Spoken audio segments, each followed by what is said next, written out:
Did you know I can make you yawn just by watching this video?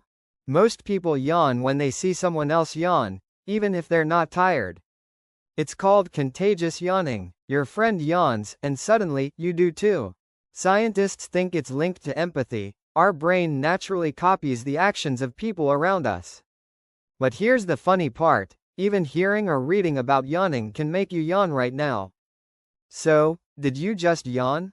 Remember, it's not just tiredness, it's your brain connecting with others.